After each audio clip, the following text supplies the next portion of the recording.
Siemacie moi drodzy. Wygląda na to, że nadchodzi wiosna i to na poważnie i w związku z tym wypadałoby zmienić kapcie. Na tył wjeżdża Motos Desert, ale zdjąłem też innego motoza. A ponieważ Motos Tractionator Adventure, o którym mówię, to bardzo popularna opona wśród motocyklistów Adventure, to pomyślałem, że dobrze będzie podzielić się z Wami opinią po wielu tysiącach kilometrów użytkowania tejże. Także dzisiaj zapraszam na krótki odcinek podsumowujący opony Motos Tractionator Adventure. Jak widzicie, dzisiaj mam przy sobie tylko oponę przednią. Opona tylna została w Anglii gdzieś tam jakiś czas temu, bo ją popsułem, ale nieważne, bo jeździłem na całym komplecie. Po pierwsze, czym jest Motos? Motos to opony z Australii, produkowane w Tajlandii, jakby nie patrzeć. Sama firma mówi, że składa się z prawdziwych dirt bike ridersów, którzy byli wiecznie niezadowoleni z tego, że opony do motocykli adventurowych nie spełniały ich oczekiwań. I ideą było zbudowanie opony, która będzie jednocześnie oferowała bardzo dobry performance w terenie, jak i długowieczność, czy tam duże przebiegi, nazywajcie sobie to jak chcecie. No to dzisiaj przyjrzymy się, jakim to wyszło w przypadku tego konkretnego modelu, czy to jedne z popularniejszych, a może nawet jedna z najpopularniejszych opon wybieranych w ostatnich latach przez wielu motocyklistów jeżdżących dużymi, ciężkimi motocyklami Adventure. I w sumie trudno się trochę temu dziwić, dlatego że po pierwsze, no, wyglądają, jakbyście mieli na tym pojechać na rajd jakiś. Po drugie, gwarantują bardzo dobry przebieg, a po trzecie, no, chodzą jeszcze jako tako o przyzwoitych cenach, o ile przez przyzwoite ceny rozumiecie wszystko w przedziale od 840 do 1150 zł za komplet. Oczywiście motozy występują w wersji tubeless i tube tire, czyli dętkowych i bezdętkowych we wszystkich najpopularniejszych rozmiarach dla dużych motocykli wyprawowych. U mnie widzicie tylko tą jedną zajeżdżoną oponę przednią. W zasadzie dla Was to tak, w tą stronę.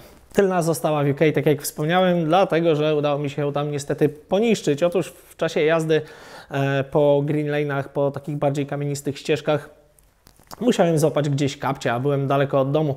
Wyjechaliśmy potem na motorwaya, jechałem tak 40 mil do domu. W połowie drogi zauważyłem, że coś się dzieje nie tak z prowadzeniem motocykla, ale nie było gdzie zjechać, więc dopiero pod domem skonstatowałem, że niestety powietrza w oponie nie było już w ogóle i co dość istotne, bo w przypadku niektórych opon, na przykład Mitasa, tutaj rant jest bardzo, bardzo mocny i nawet jak pojedziecie trochę kompletnie bez powietrza na oponie, to jest spora szansa, że ta opona to przetrwa.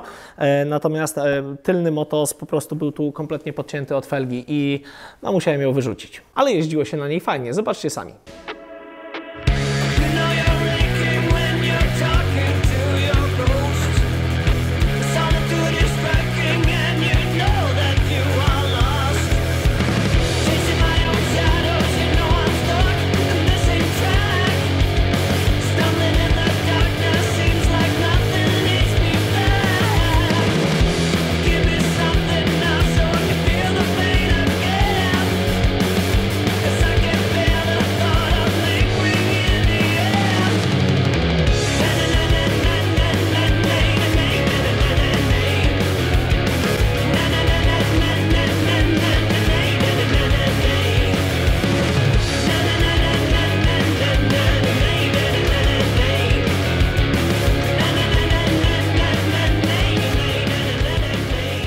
Pytanie, jak to jeździ, jak to się sprawia. Zacznę od offroadu. Po pierwsze, przednia opona nie aż tak dobrze, ale tylna opona naprawdę nieźle spisuje się w terenie. Przekopuje się przez piach, przekopuje się przez błoto, całkiem nieźle się oczyszcza i naprawdę daje całkiem sporo fajnego oparcia w terenie. Sam Motos chwali się, że oni robią te opony tak, żeby one same się docinały, żeby się zaostrzały. No, trochę to może tu będzie widać, że jak popatrzycie z tej strony, że one są zaostrzone, tylko problem polega na tym, że nie w tym kierunku, więc trzeba byłoby je przekładać lewo-prawo, a są to jednak, jakby nie patrzeć, gdzieś Wam tutaj znajdę, jest to opona kierunkowa. Nie da się jej przełożyć na drugą stronę. To samo zresztą z tyłem. W terenie jak najbardziej zacnie, chociaż muszę zaznaczyć, że odnośnie opony przedniej, jej performance terenowy spadał znacznie szybciej w miarę zużycia. To znaczy w miarę zużycia jakby zachowanie każdej opony maleje i ona się nie prowadzi tak dobrze, jak powinna, ale zachowanie tej opony jakby pogarszało się szybciej niż postępował stopień zużycia. I w tym momencie, mimo że wydaje się, że na niej jest dalej dość sporo mięsa, jak popatrzycie na nią, ta opona już nie robiła w terenie kompletnie nic. I myślę, że zaleta albo wina tutaj tych bloków na środku, które to wszystko wypłaszczyły i ta opona kompletnie już nie gryzła. Zapytacie jak na czarnym? Na czarnym zdecydowanie muszę oddać Motozowi, że to co piszą, że opona wytrzyma dużo, to prawda. To zdjąłem z przedniego koła po 3 latach. Jak wspomniałem, jest jeszcze na niej mięsa. Tylna opona wytrzymałaby tak samo długo, gdybym jej nie poniszczył, ale tu niestety zalety tych opon się dla mnie, moim zdaniem, kończą. Zaczynając minusy od on-roadu. Po pierwsze, motozy są strasznie głośne. I mam na myśli strasznie głośne, nie trochę głośne.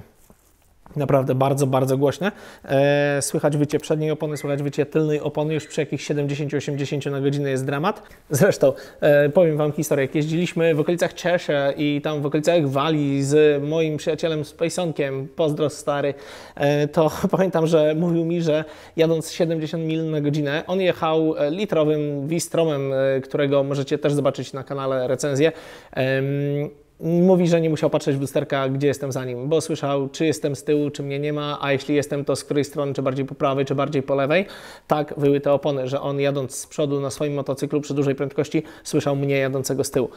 I bynajmniej nie silnik, nie parkota, nie bigosa. Więc są zarąbiście głośne.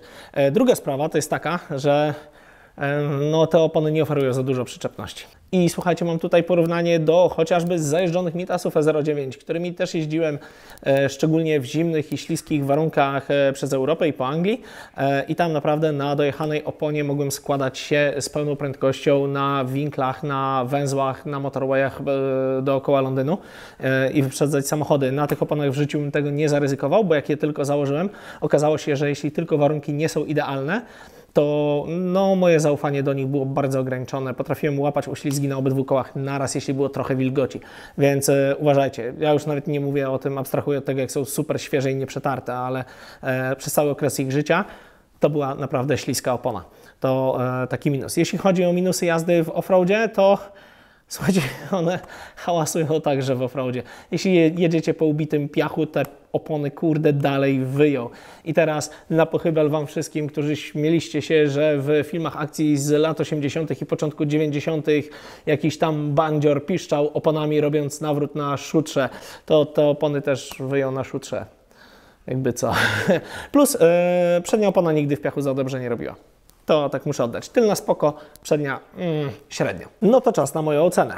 Moto Tractionator Adventure był swego czasu i jest dalej mega popularną oponą i jest to dla mnie jak najbardziej zrozumiałe. Jest to opona, która pozwoli Wam pojechać bardzo długi trip przez Europę, choćby objechać całe Bałkany na strzała i to na dużym, ciężkim i bardzo mocnym motocyklu. W dodatku pozwoli zjeżdżać w naprawdę sensowny teren i będzie tam robiła przyzwoitą pracę. Natomiast na klatę będziecie musieli wziąć bardzo wysoki poziom hałasu, no i niestety moim zdaniem jest to opona troszeczkę taka zadaniowa, bo dobrze byłoby ją wybrać na konkretny trip. I znowu wrócę do Bałkanów. Na suchych, ciepłych, fajnie przyczepnych asfaltach ta opona naprawdę będzie ok, akceptowalna.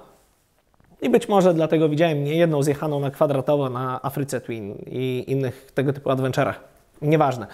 Natomiast ja bardzo mocno bym się zastanowił, gdybym miał ją zabrać na przykład na Nordkapp.